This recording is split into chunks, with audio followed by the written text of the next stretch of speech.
Thank you. Yeah, I'm Jim Pendrell. I'm a research communications lead here at the business school. So I work very closely with Jill and the fellow members of the Work and Equality Institute on promoting their research to the wider world. And I'm delighted to have been asked to facilitate these two discussions today. A very warm welcome to Manchester for those of you who've come from all over the world. It's great to see so many of you here today, and it speaks volumes, I think, for the work of Jill and the Institute. As Jill said, we're going to break this up into two panel sessions of 40 minutes each, okay? A very, very quick turnaround between the two discussions because we need to finish by 5:30 because we have presentations from our Vice-Chancellor and others at 5:30. So we're going to keep to time. That's my main job here, I think. And as Jill said, this first panel, what we're going to be doing is sort of looking at exploring some of the reasons for setting up the network in the first place and what it can contribute to knowledge and understanding of work and employment. So first of all, I'm just going to ask very briefly each of our panelists just to introduce themselves, say where they're from, and then we'll kick off with the first question. So Héloïse, if you can just briefly introduce yourself and we'll go around the panel. Okay, so I'm indeed Héloïse Petit, and I'm professor in economics in France, in Paris, at the CNAM institution. And I'm here on behalf of the CEET, as you can see. So it's a French acronym, but basically it means it's a center, it's basically an interdisciplinary center of research on work and employment, and mainly has sociologists, economists, and ergonomists from the CNAM and from elsewhere. Thank you. Roberto. Thank you. I'm Roberto Pedicini. I come from the University of Milan, in particular the Department of Social and Political Sciences.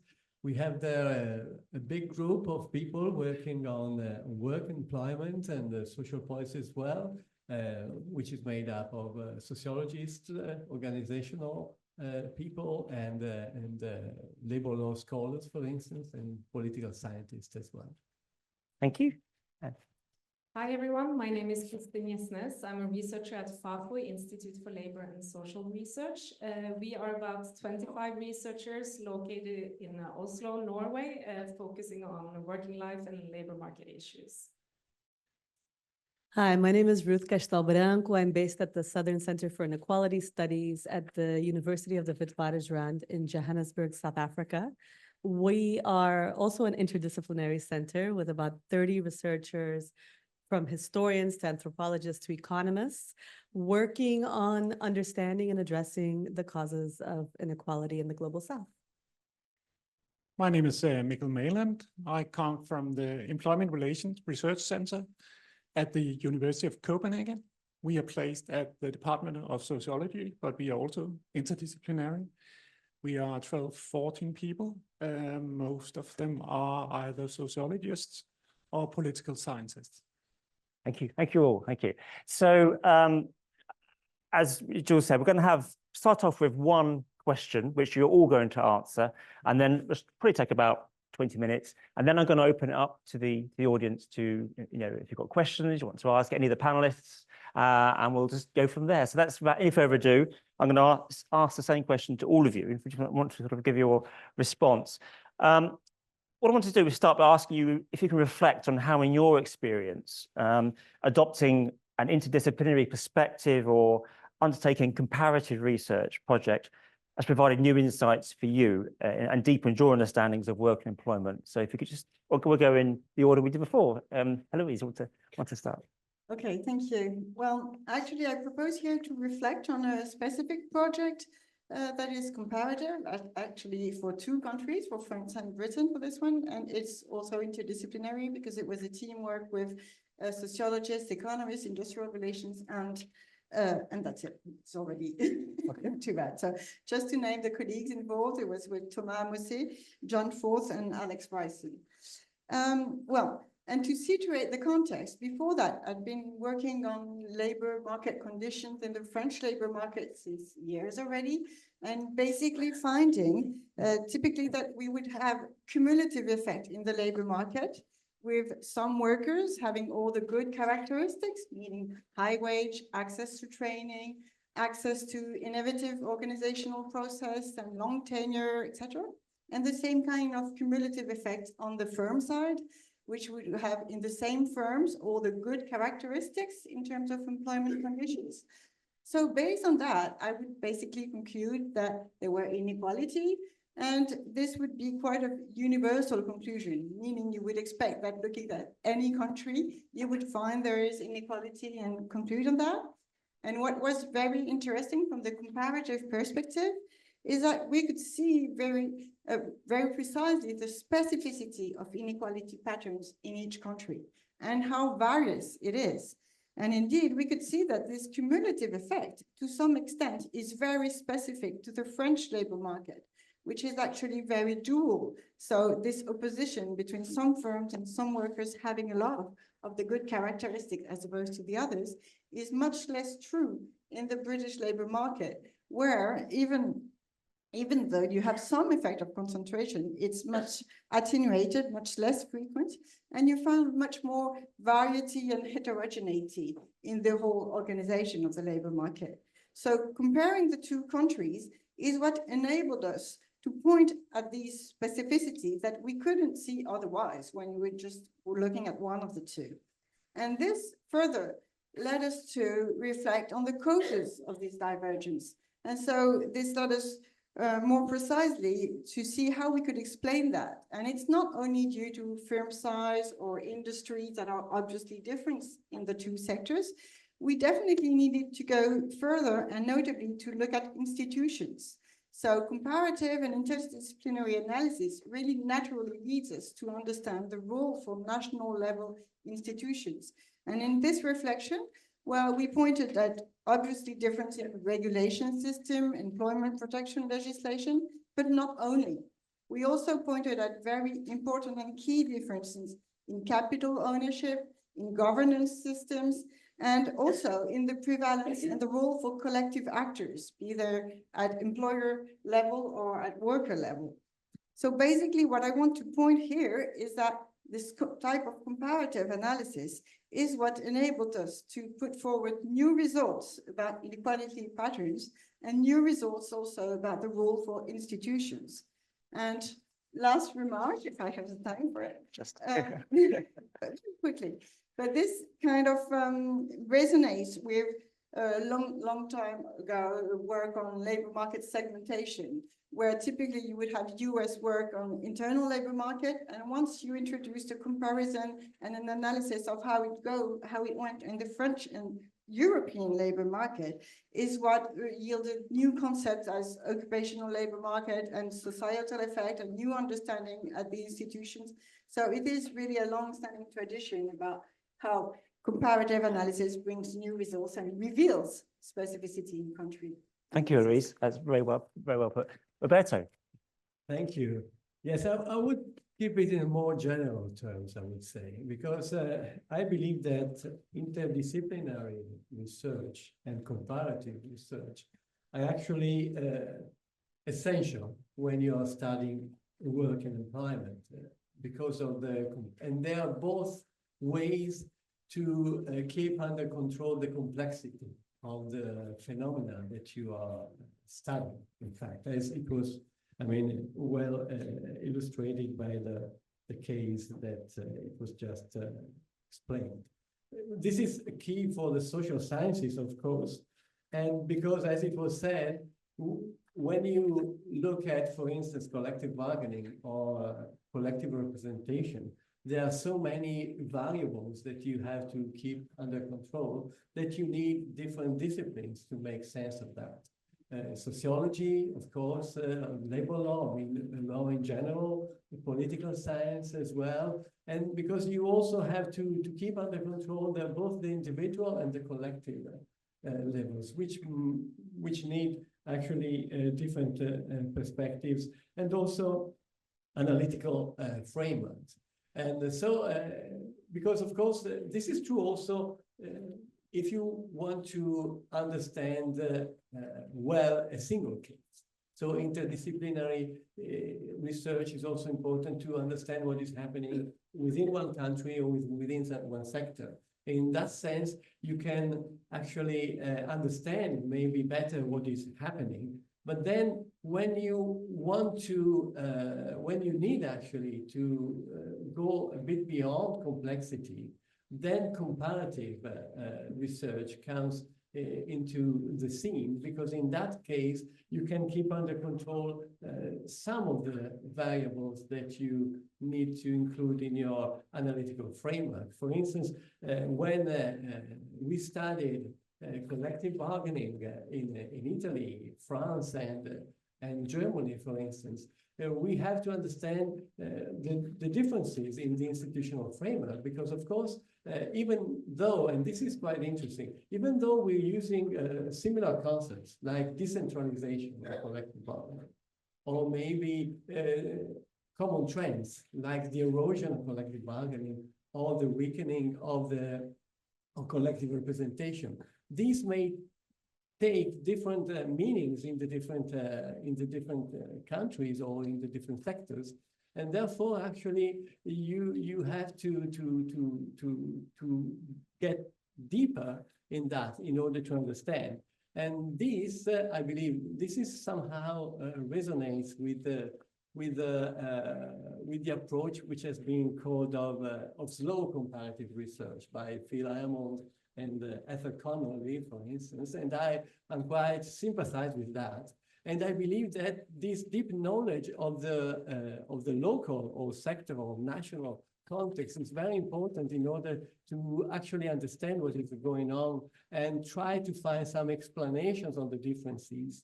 And I believe, and here I stop, that WorkNet International might be a very good initiative in order to combine this kind of interdisciplinarity, but also this, continuing a kind of dialogue or discussion between experts of national sector and sometimes even local situations, and so that we can actually build a knowledge and a better understanding of what's going on in the changing world of work.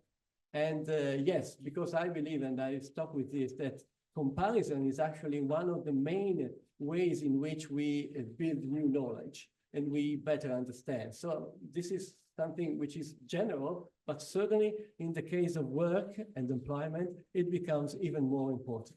Thank you, Better. Kristin. Thank you.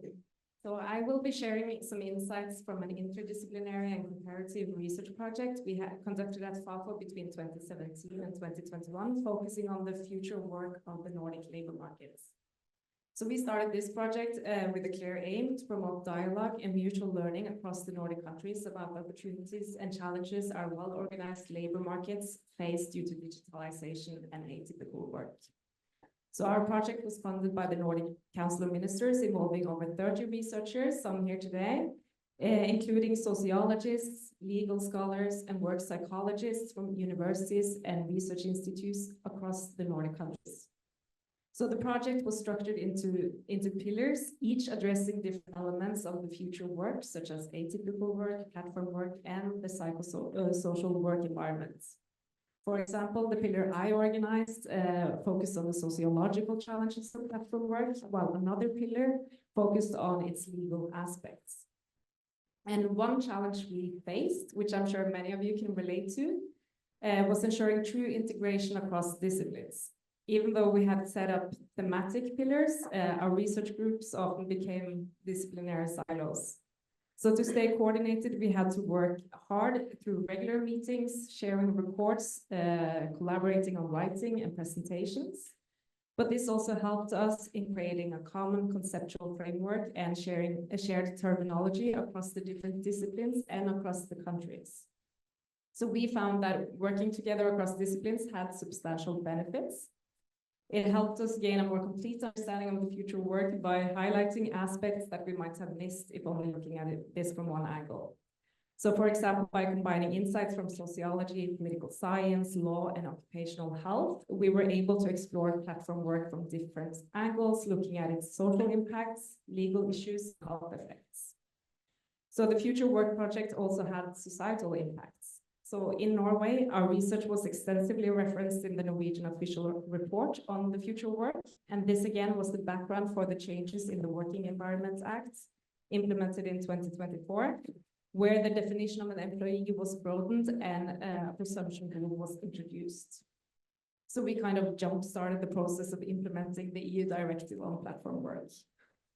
In terms of impacts on our research at Fafo, this project expanded our network across the Nordic countries. And this again has facilitated new related projects, such as the newly acquired EU Horizon project on how to integrate atypical workers in social dialogue, which also include many of the researchers in the WorkNet International.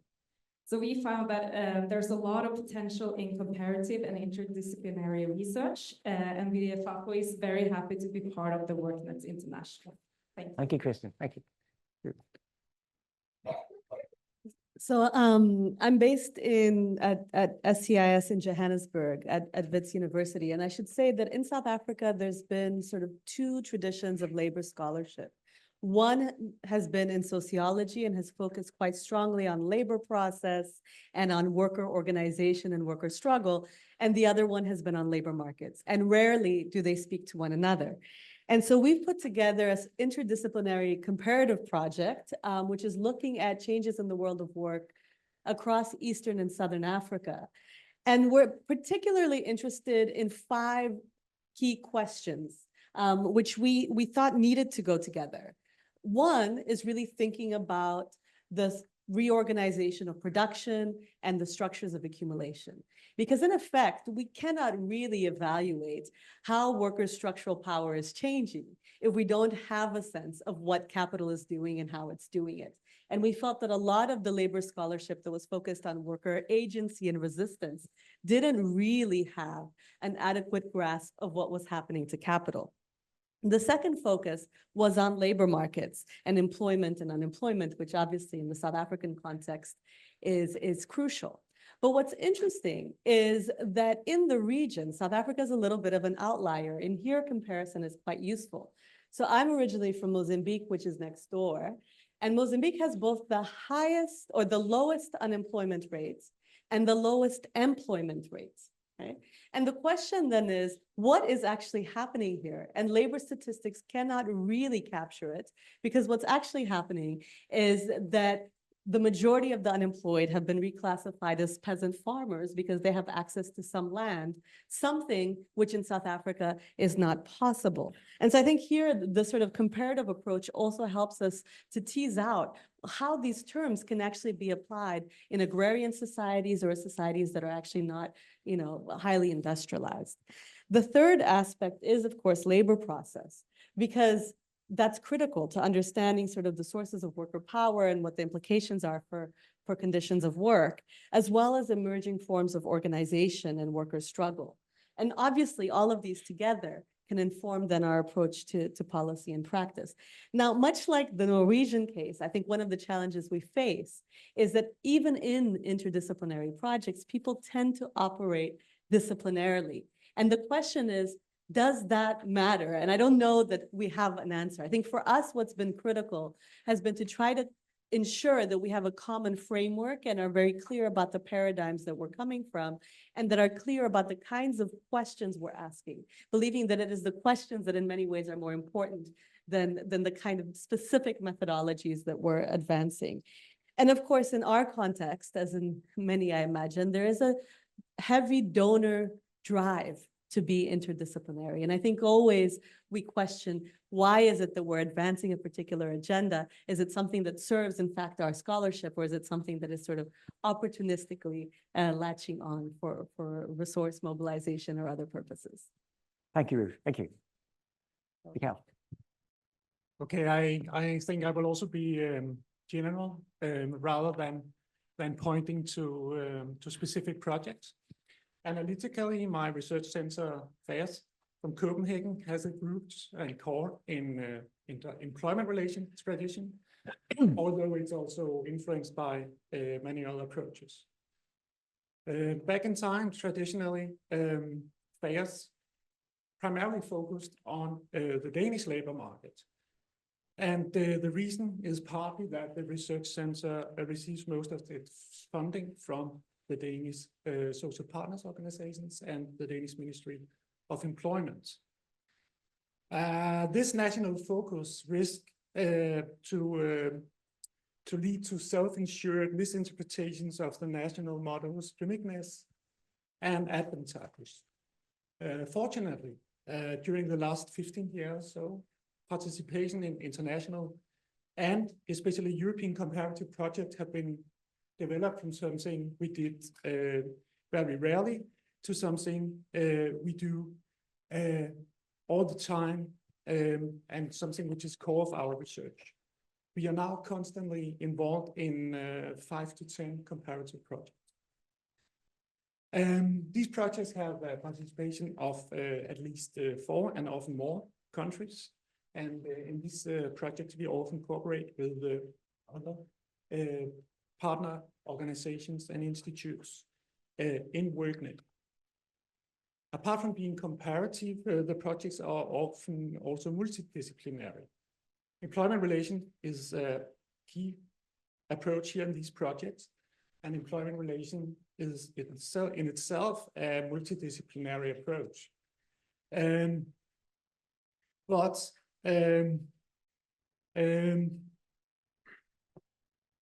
The projects also have participation from labor lawyers as well as researchers from sociology and political science, not directly attached to employment relations. And I think that participation in these projects have contributed to us in at least 4 ways. Firstly, it has helped us to understand wage and working conditions in a broader context of employment developments, welfare state developments, work organizations, sector-specific economic situations, and technological development. Secondly, although many of these projects are focused on providing national reports, the projects often also include selection of a number of sectors. Therefore, these projects contribute to overcome a tendency to focus on national variation only, which is found in employment relations, but even more dominant in other disciplines such as welfare state studies. We have learned also to focus on sector differences. Thirdly, the Danish model of employment relation is in its core a social partner self-organization model, bipartite model if you want. And Danish research, especially in the past, within labor market studies, have had a tendency to ignore or downplay the role of the state. So these comparative projects have forced us to take a closer look at the role of the state in the labor market. And fourthly, the projects have both confirmed some understanding and corrected others of what is unique about the Danish labor market and the Danish model for labor market regulation. Thank you, Mikkel. Okay. Well, I'm sure you'll agree, really a lot of common ideas there, and across the 5 of you. I'm very keen to get the audience involved today. So I'm going to straight away say, anyone have any questions, or any of the panelists from any of the points made so far? Do we have any questions at all? Yes, and we've got a roving mic here, which we can take round. And pick one up, yeah, sorry. Can you just sorry, can you just introduce yourself when you ask the question, so we know who you are? Thank you. Hi, my name is Jackie O'Reilly from the University of Sussex and the Digital Futures at Work Research Centre, co-led with Leeds University, and our wonderful colleagues here in Manchester and Cambridge and Monash and lots of places. Question, Héloïse touched on it a bit, is what are the reference theoretical frameworks that we should be drawing on to do comparative research? Because you mentioned effet sociétal, we've had varieties of capitalism, we had comparative welfare state theory. So from your perspectives, what is the kind of analytical framework we could use to try and understand some of these changes we're seeing in the different labour markets? Thank you. Héloïse, you want to say that? Yeah. Well, yeah, it's good. Well, basically, you quoted a large part of them, and maybe also our position were more, well, as a complement, but the most recent topics in comparative analysis was a lot about comparing sectors, because it's also really interesting, or comparing multinational firms, which is also very instructive. And what we wanted also to put forward is that it's still interesting to compare national systems, because to some extent, I mean, we still have a lot of nationally defined institutions and public policies, and these are maybe the most effective in the labor market and those that are more difficult to look at separately, looking at different countries separately. But I wouldn't have any new theoretical framework to propose, sorry. But basically, I think these old ones are really useful still, and more specifically, maybe the societal effect one that maybe is less well known today, I think is really useful. Would anyone else like to come in on that question? Yes, I would say that we try to use a flexible framework. I would not use a ready one framework like variety of capitalism or things like that. What I think that we usually do, because that is what we can find in our object of study, is actually to combine institutional aspects and agency aspects. And this is something that, and in order to also to be able to provide some sense or explanation, if possible, of the variety that we can find within national context, for instance, depending on local situations, which might influence the responses by actors to maybe the same or similar institutional framework. So what I would say, to answer your question, is that we have to keep both institution and agency, but we should try probably to find explanations or ways through, depending on the specific situation. So I would not just buy one of the ready-made framework. Okay, okay. Ruth, yeah, do you want to come in? Ruth? I can Plenty to choose from there. I mean, I think for us in South Africa, racial capitalism or some analysis of of imperialism and the continuation of sort of racial and racialized structures is important. And there's some debate even within our institute about whether it's racial capitalism or whether capitalism is always racialized, right?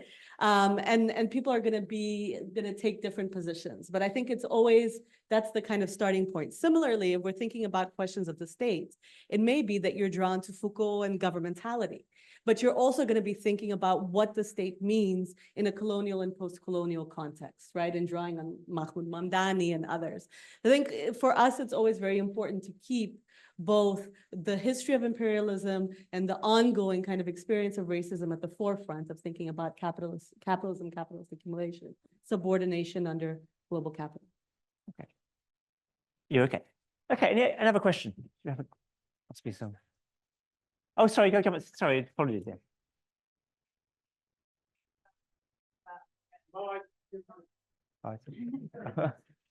Sorry, just to add to that, I just think Ruth's, I mean, I appreciate Roberta and Héloïse as well, it's fantastic.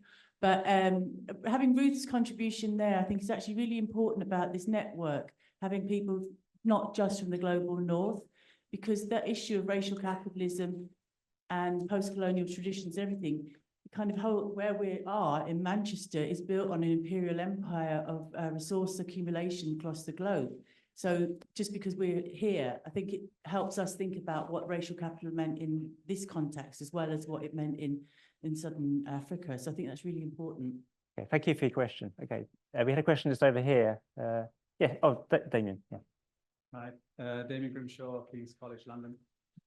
I like this focus on interdisciplinary and cross-country comparisons, and given that WorkNet International is bringing together institutes from across the world, developing, emerging, and developed countries, what can be learned from doing more comparisons across countries at different stages, if you like to use that term, of development? So between developing, developed, emerging. So what can we learn from that, which I think would be one of the contributions of this. Do you want to take that, Mikkel or Kristin? Who'd like to take that? Well, I think that this would add to the variety of situations that you're studying, so that maybe you can, I mean, you working on a more diverse set of situations, so that might help you in understanding, or well, in understanding the role of maybe some variables which might not be so changing in the global north, for instance. So I think that for instance, informal work and these kind of things that probably are less relevant in the global north would come up front, and then you can also consider that. So I think that would certainly provide more insights. Anyone else like to come in on that, Héloïse? Maybe to jump back or.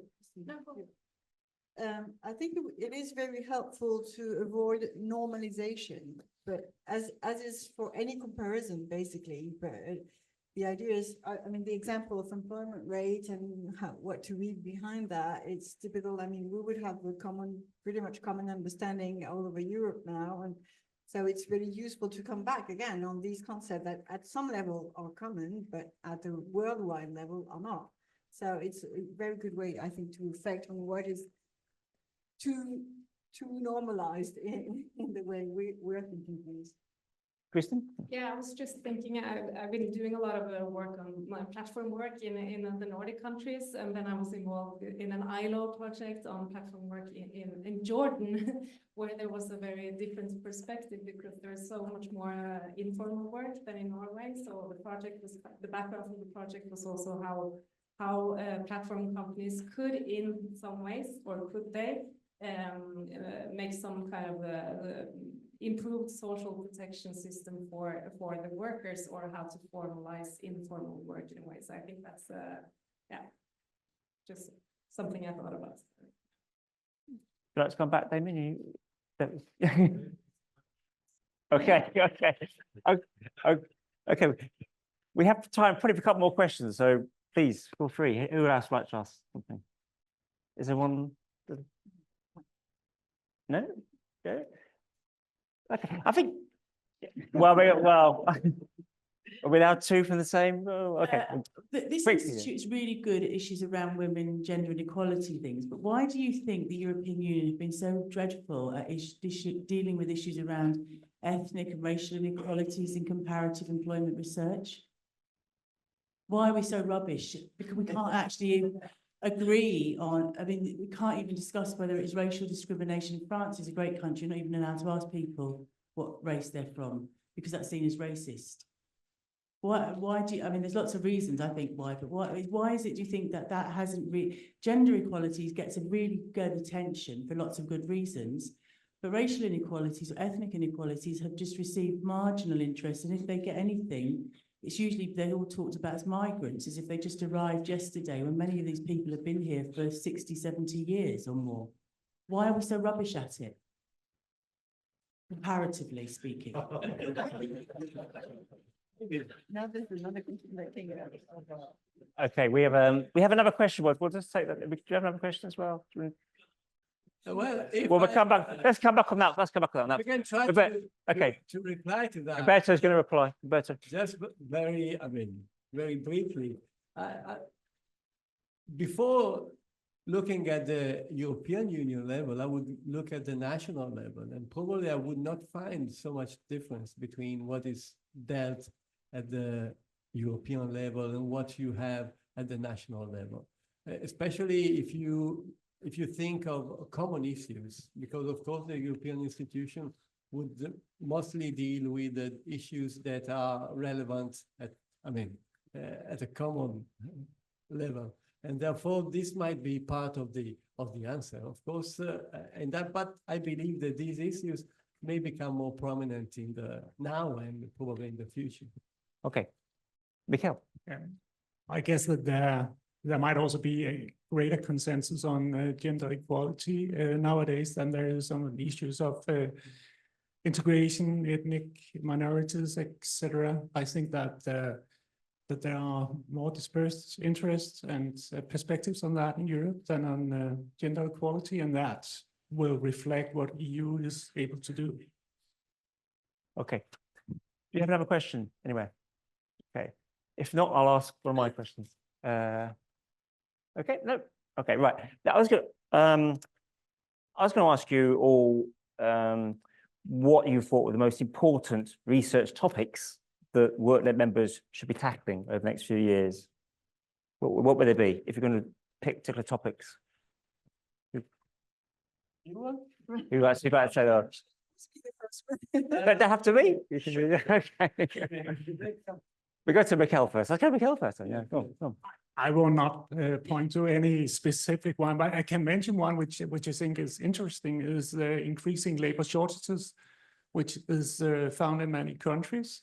And this is also interesting because it's actually is something that could be a power resource for the employee side, the trade union side.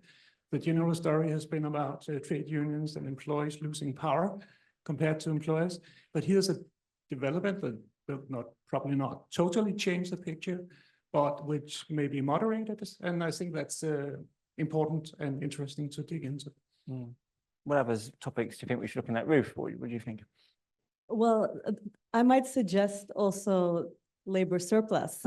We can look at labor shortage and labor surplus, which I think, you know, for South Africa and across the African continent, there is this very strong narrative around the end of labor.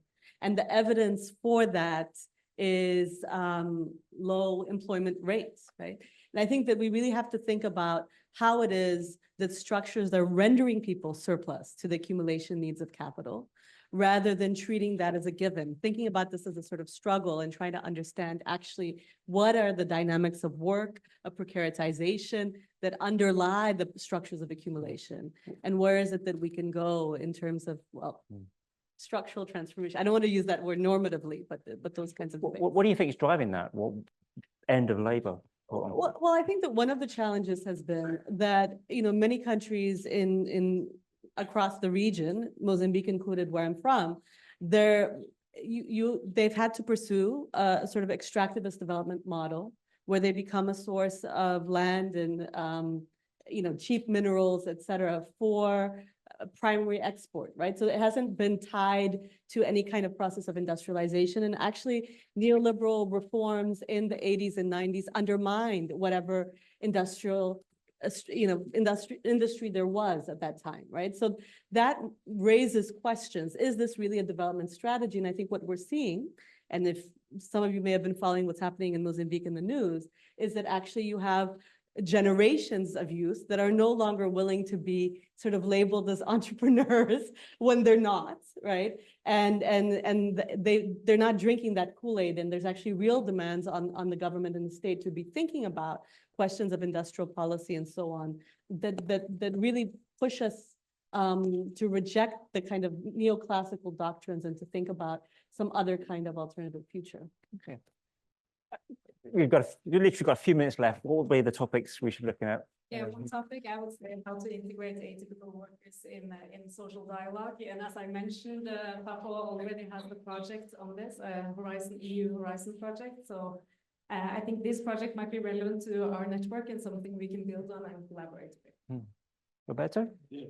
Well, I believe that one topic, which was actually one of the foundational topic in the work and employment, is actually how to address poor employment and working conditions to build a more inclusive economic and social system. And then, of course, which is very easy actually, is the change of work. I mean, due to technological change and especially artificial intelligence, but also the climate challenge and environmental issues. Yeah. I'm glad you mentioned those 2 points, technological change and climate, because it strikes me that, you know, we can't get much bigger issues than that, and how WorkNet can help and analyze these issues across borders. Do you see those as two of the really big? So yes, because of course this may depend on national or local sectoral situation, and I think that collaboration, transnational collaboration or international collaboration would be very important to shed a light on what is happening. Yeah, and I presume it can sort of sink in with other efforts globally to tackle these issues. Exactly. Yeah. Finally, Héloïse, final word. Yeah, well, maybe my final word would be resilience. And this is basically a concept we could take from global South analysis of the resilience of the economies in facing shocks. And basically, I think we will need these kind of concepts for our global North economies also, because basically we're going to have more and more external shocks, be it due to climate change and very important shocks on our economies. and also, of course, for commercial war or real war and its consequences. And these are, and we're living them, I mean, repeated shocks on our economies. And basically, for now, well, our institutions are not made to face that. And so the resilience of our labor markets, it's mainly a burden for individual workers who lose their jobs and lose their income, etc. And so we need really maybe to think more in this term of collective institutions of resilience in our labor market. Okay, well, that's on that note, I'd like to personally thank all our panelists, and can you please give an applause to our panelists?